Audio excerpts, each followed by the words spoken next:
నమస్తే. ఇన్నాళ్ళు నన్ను సపోర్ట్ చేస్తూ, ఎంకరేజ్ చేస్తూ మీ ప్రేమని నాకు అందిస్తున్న ప్రతి ఒక్కరికి కృతజ్ఞతలు.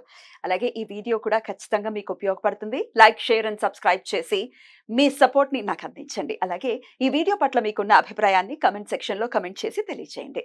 ఇప్పుడు వీడియోని చూద్దాం.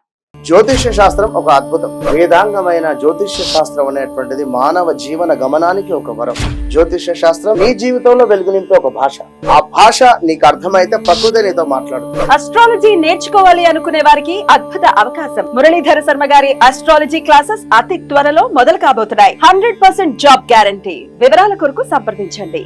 నమస్తే, వెల్కమ్ టు అవర్ ఛానల్. నేను పద్మిని. ప్రస్తుతం పాటు ప్రముఖ ఆధ్యాత్మికవేత్త, జ్యోతిష పండితులు కేఎస్ఆర్ గారు మనతో పాటు ఉన్నారు. మాట్లాడదాం. సార్ నమస్తే. సార్, కర్కాటక లగ్నం లేదా కర్కాటక రాశి వారికి ఎవరు ధనాధిపతి అవుతారు?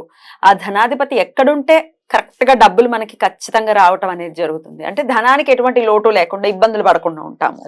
ఇవ్వట్లేదండి మా ధనాధిపతి మంచి ప్లేస్ లోనే ఉన్నారు కానీ మాకు ధనం మాత్రం రావట్లేదు అనుకునే వాళ్ళు ఎలాంటి రెమెడీస్ చేసుకోవాలి ఒకసారి మీ ద్వారా? తప్పకుండా. సో ఇక్కడ మనం కర్కాటక రాశి అనేది ఇది. సో దీనికి ధనస్థానం అనేది సూర్యక్షేత్రం, రవి అవుతున్నాడు. సో కర్కాటక రాశి వాళ్ళకి కూడా పాపం ఎక్కువ శాతం ధనం ఖర్చు అవటం అనేది ఉంటుంది. ఎందుకంటే ధనాధిపతి అగ్నిగ్రహం అవటం వల్ల ఎంత డబ్బు వచ్చినా కూడా దహించబడుతుంది. సో అది కొద్ది వరకు మైనస్ అనేది ఉంటుంది. కానీ బట్ వాళ్ళిద్దరికి పరస్పర మిత్రత్వం ఉంది కాబట్టి కర్కాటక రాశి లేదా లగ్నం వాళ్ళకి డబ్బు పరంగా అయితే ఇబ్బంది రాదు. ఇబ్బందులు ఉంటాయి రాదు. విధంగా డబ్బు అయితే ఖర్చు గెట్ ఆన్ అయిపోతారు. కానీ ఎంత వస్తున్నా అదే పరిస్థితి. 10,000 వచ్చినా అయ్యో ఏమైపోయిందో అనుకుంటూ ఉంటాం, 20,000 వచ్చినా అయ్యో ఏమైపోయిందో అనుకుంటాం, కానీ వస్తుంది. సో ఆ రకంగా కొంతవరకు మేలు జరుగుతుంది. అయితే ఈ రకమైన అంటే ఇప్పుడు ఎంత డబ్బు వచ్చినా మిగలటం లేదు లేదా ముంచుకుంటారు అనేది ఈ సూర్యుడు ఎక్కడైతే ఉంటే మీకు ఆ రకమైన కొంతవరకు మేలు జరుగుతుంది. అంటే ఉన్నంతలో ఖర్చులు తగ్గి కొంతమంది అంటే అత్యంత పిసినారులు కూడా ఈ కర్కాటకంలోనే ఉంటారు. అవునా? సో లోభత్వం అంటామే, లోభత్వం ఉంటుంది. సో ఆ లోభత్వం అంటే లేదా ఇప్పుడంటే వీళ్ళు జాగ్రత్త పడేతాను అంటున్నాం, మనం పాత రోజుల్లో పిసినారులు అంటాం. పిసినారులనే. సో అలా ఆ రకమైన వాళ్ళు కూడా దీంట్లోనే ఉంటారు. సో అది ఎక్కడ అవుతుంది? అది ఆ పిసినారత్వం అనుకోండి, లేదా జాగ్రత్త పడే స్వభావం. అది రవి ఎక్కడ ఉంటే అవుతుంది అనేది కూడా ఒకసారి మనం చెప్పుకున్నాం. సో ఇక్కడ రవి అనేది ఇక్కడ మనం ఇందాక చెప్పుకున్నాం, సింహానికి ఇది రెండో. ఇక్కడ రవి కనుక నక్షత్రంలో ఉంటే, అది కూడా ఉత్తరా నక్షత్రంలో ఉంటే ఇంకా కొద్దిగా డబ్బు సంపాదించడం అనేది ఈజీ ఉంటుంది. ఈజీ అవుతుంది. కానీ అదే ఇందాక చెప్పిన పూర్వాషాఢ కానీ మకా నక్షత్రం అంటే మనం ఏదైతే ఏ భావాధిపతి ఆ భావంలో ఉంటే ఆ భావాన్ని ఎంతో కొంత పాటు చేస్తాడు అని చెప్పి మనం మొదటి నుంచి చెప్తుంది. సో ఇక్కడ ఒక ఉత్తరా నక్షత్రంలో ఉంటే ఆ దుష్ప్రభావం అనేది తక్కువ ఉంటుంది. మిగతా నక్షత్రాల్లో ఉన్నప్పుడు ఇంకొద్దిగా ఎక్కువ ఉంటుంది.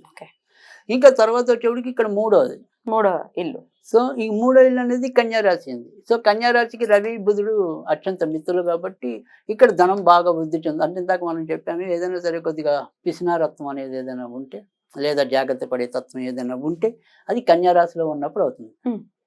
సో ఇక్కడ రవి చాలా మేలు చేస్తాడు. అందుకని ఇది కూడా మంచి పేరు. ఇక్కడ తర్వాత ఇది నీచ స్థానం తులా లగ్నానికి. ఇక్కడ మరి తులలో రవి ఉంటే కనుక తండ్రి ఆల్రెడీ డబ్బును పాటు చేసేయటం, తండ్రి ద్వారా ధనాన్ని నష్టపోవటం, అలాగే వీళ్ళు కూడా ప్రభుత్వ ఉద్యోగాలు చేస్తే కనుక అక్కడ ఏవైనా సరే తప్పులు చేసి సస్పెండ్ అవటం, ఆ రకంగా కొంతవరకు వారి యొక్క ధనానికి చిక్కులు ఏర్పడటం, ఈ రకమైన పరిస్థితులు అయితే ఉంటే కనుక తులలో ఉండటం అనేది అంత శ్రేయస్కరం కాదు. తర్వాత వచ్చేప్పటికి వృశ్చికం. సో ఇక్కడ వృశ్చికంలో కనుక రవి ఉంటే కనుక చాలా ఎక్కువ మేలు జరిగే అవకాశాలు కూడా ఉన్నాయి. తర్వాత రెండోది ఏంటంటే అనుకోకుండా ఒక్కోసారి ప్రభుత్వ ఉద్యోగాల్లో రక్షణ శాఖ కానీ రైల్వే శాఖ కానీ ఇలాంటి వాటిల్లో అంటే పోలీసులు, ఐపీఎస్, ఐఏఎస్లు ఇలాంటివన్నీ కూడా ఇక్కడ ఉంటే రవి సాధ్యమవుతుంది. సో పైగా అక్కడ గురుడి నక్షత్రంలో కానీ బుధుడి నక్షత్రంలో కానీ ఉంటే కనుక ఇంకా ఎక్కువ పాసిబిలిటీస్ ఎక్కువ ఉంటాయి. సో కనుక ఇది కూడా మంచి ప్లేసే. తర్వాత రెండోది వచ్చేప్పటికి ఇక్కడ గురుడు క్షేత్రం. ఇక్కడ ఉన్న వాళ్ళకి ముఖ్యంగా రవి ప్రభుత్వ ఉద్యోగాల కారకుడు కాబట్టి 6వ ఇంట్లో ఉంటే అది ప్రభుత్వ ఏదైనా సరే ఉద్యోగ స్థానం వస్తుంది. గవర్నమెంట్ జాబ్ వచ్చే అవకాశాలు చాలా మెండుగా ఉంటాయి. కనుక ఇక్కడ ఉన్నా కూడా చెడేం కాదు, బట్ అధిక శాతం ఉద్యోగాల ద్వారానే సంపాదించడం అనేది ఉంటుంది.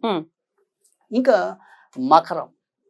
సో మకరానికి వచ్చేప్పటికి రవిచంద్రులు ఇద్దరికి కూడా అది అంత మంచి ప్లేస్ కాదు కాబట్టి ఈ మకరం కుంభం రెండు కూడా ఇబ్బంది రవి కనుక అక్కడ ఉంటే కనుక. ఎందుకంటే ఇది వచ్చేప్పటికి ఏంటంటే సప్తమ స్థానం అవుతుంది. ఇక్కడ పార్ట్నర్షిప్లో అలాంటివి ఏమైనా చేసి దెబ్బ పట్టడం అనేది ఉంటుంది. తర్వాత భార్య ద్వారా కూడా ఏదో రకమైన ఇబ్బందులు, ఆ రకంగా ఖర్చులు అధికంగా రావటం, లేదా విడిపోయే పరిస్థితులు ఉంటే కోర్టుల చుట్టూ తిరగటం, ఆ రకంగా ఇబ్బంది పడటం. అదే ఇక్కడ అష్టమంలో రవి ఉంటే ఈ సంపాదన అనేది ఏంటంటే కేవలం మనం వేరే రాశికి చెప్పుకున్నట్టుగా ఇక్కడ ఏదైనా బ్యాంకింగ్ సెక్టర్లో అలాంటి వాటిలో ఉన్న వాళ్ళకి ఉపయోగపడుతుంది. అంటే ఇప్పుడు ఆంధ్ర బ్యాంకు ఇలాంటి ప్రభుత్వ బ్యాంకులు ఉన్నాయి కదా, ప్రభుత్వ పరిపాలన, అలాంటి ప్రభుత్వ పరిపాలనలో సాగే బ్యాంకుల్లో వీళ్ళకి ఉద్యోగం రావడానికి అయితే ఉంది. సో ఆ రకంగా మంచి అయితే జరుగుతుంది. కానీ డబ్బుకు బాగా పోరాడాలి. ఇంకా ఈ రెండు చాలా మంచి అసలు ఈ కర్కాటక లగ్నానికి. సో ఇదేమో 9వ ఇల్లు అవుతుంది. సో అదృష్టవశాత్తు బాగా సంపాదించడం, తండ్రి ఆస్తులు కలిసి రావటం అనేది మీనంలో ఉంటే ఉంటుంది. అదే ఇక్కడ రవికి ఓచస్థానం మేషం, పైగా అదేమో రాజ్యస్థానం.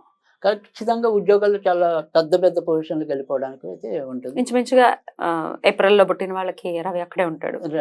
సో ఖచ్చితంగా ఇది మంచి ప్లేస్. తర్వాత రెండోది ఏంటంటే ఇన్ కేస్ వాళ్ళు రాజకీయ నాయకులు అయితే కనుక అక్కడ కూడా మంచి పదవులు ఆర్జించడం. ఎందుకంటే కర్కాటక రాశి ఉన్న లేదా లగ్నానికి కొద్దిగా ఈ రాజకీయ కాంక్ష కూడా ఉంటుందా.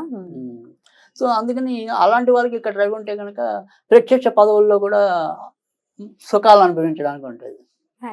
సో తర్వాత ఇది లాభంలో రవి. ఇది కొద్దిగా శత్రుక్షేత్రమైనా కూడా ఇది కూడా మంచి ప్లేసే.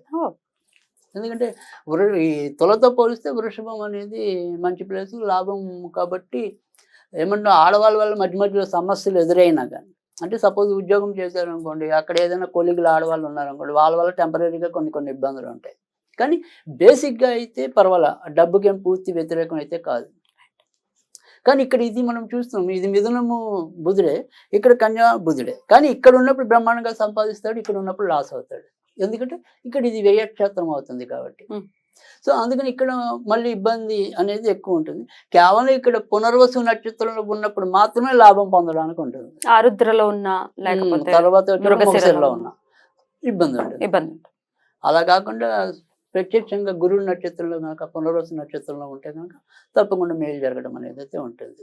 కర్కాటకంలోనే ఒకవేళ రవి ఉంటే, కర్కాటకంలో అది ఎప్పుడైనా అదే రూల్ అనేది ఉంటుంది. కర్కాటకంలో ఉన్నప్పుడు అందులో చంద్ర రవిలు కలిగి కాబట్టి రియాక్షన్ ఎక్కువ ఉంటుంది కదా, జలమును అగ్ని. సో అందుకని ఖచ్చితంగా ఏమంటాం, సడన్ ఎమోషన్స్ కి లోనై ఖర్చు పెట్టడం అనేది ఉంటుంది. సో అందుకని అది కూడా కరెక్ట్ ప్లేస్ కాదు. సో రవి ఎక్కడుంటే డబ్బులు అనేది రావటం ఉంటుంది అనేది చాలా వివరంగా తెలియజేశారు. అయితే ఉన్నారండి మీరు చెప్పిన ప్లేస్ లో, ఇప్పుడు కుజక్షేత్రంలోనే ఉన్నాడు రవి, అదే మేషరాశిలో ఉన్నాడు, అయినా మాకు డబ్బులు రావట్లేదు అనే వాళ్ళ పరిస్థితి ఏంటి? రెమెడీ మీనంలో రాలేదు ఇలా అనుకున్న అంటే ఉంటాయి. ఎందుకంటే రకరకాల కారణాల వల్ల మనం ఓవరాల్ గా లోతుగా చూసినప్పుడు వేరే వేరే కారణాలు అనేది ఉంటాయి. కానీ ఏదైనప్పటికీ కూడా రవి ధనాధిపై మంచి ప్లేస్ లో ఉన్నా కానీ ధనం రావట్లేదు అంటే కనుక ఇక్కడ మనం ఫస్ట్ చేయవలసింది ఏంటి అంటే కనుక, ఏదైనా సరే నాన్నగారు ఉన్నప్పుడు నాన్నగారికి ఎంతో కొంత మనము శత్రువులు కాకూడదు. సో తండ్రితో చాలా జాగ్రత్తగా ఉండాలి. ఒకవేళ తండ్రి ప్రత్యక్షంగా మనకి తండ్రితో ఉంటే కనుక, అవకాశం ఉంటే కనుక 6 ఆదివారాలు నాన్నగారి పాదాలు కడిగి ఆయన ఆశీర్వాదం తీసుకుంటే కనుక తప్పకుండా ఆయన ఆశీర్వాదం వీళ్ళకి మేలు చేయటం అనేది కూడా ఉంటుంది. సో ఎప్పుడైనా సరే ఈ రవి కారకుడి డబ్బు సరిగ్గా రావట్లేదు అంటే ప్రత్యక్షంగా తండ్రినైనా ఆరాధించాలి. అలా ప్రత్యక్షంగా మనం తండ్రిని ఆరాధించలేకపోతే తండ్రి లేడు. అలా లేదు, తండ్రితో ఏదో విరోధాలు ఉండే, తండ్రి ఎక్కడో ఉన్నాడు. సో ఈ రకంగా ఏదైనప్పటికీ కూడా అంటే తండ్రి యొక్క సాహచర్యం మనకి తక్కువగా ఉంది ఏదో రూపేణ. అలాంటి వాళ్ళు ఏం చేయాలి అంటే కనుక సాధ్యమైనంత వరకు కూడా ఓం భానవే స్వహ, ఓం భానవే స్వహ, ఈ రకంగా చేసుకుంటే ఖచ్చితంగా వాళ్ళకి రవి వృద్ధి చెందుతాడు. అంటే రవి వృద్ధి చెందాడంటే వాళ్ళకి ధనం వృద్ధి చెంది అంతే. అద్భుతం అండి, చాలా బ్యూటిఫుల్ గా ఎక్స్ప్లెయిన్ చేశారు. కర్కాటక లగ్నం లేదా కర్కాటక రాశి వారు ఎలా మరి డబ్బుల విషయంలో ఒకవేళ ఇబ్బంది పడుతుంటే ఎలాగా, ఏ గ్రహాన్ని బట్టి ఇప్పుడు ఏవో చేసేయటం కాదు, మన అధిపతి ఎవరు, ఆ ధనాధిపతి ఎవరు అని తెలుసుకుని రెమెడీ చేస్తే ఇంకొద్దిగా తొందరగా పనిచేయడం. డెఫినెట్లీ అందుకే అడగడం జరుగుతుంది. చాలా బ్యూటిఫుల్ గా ఎక్స్ప్లెయిన్ చేశారు. కృతజ్ఞతలు. ఇక నెక్స్ట్ ఎపిసోడ్ లో సింహ లగ్నం లేదా సింహ రాశి గురించి మాట్లాడుకుందాం. థ్యాంక్ యూ సార్, నమస్తే.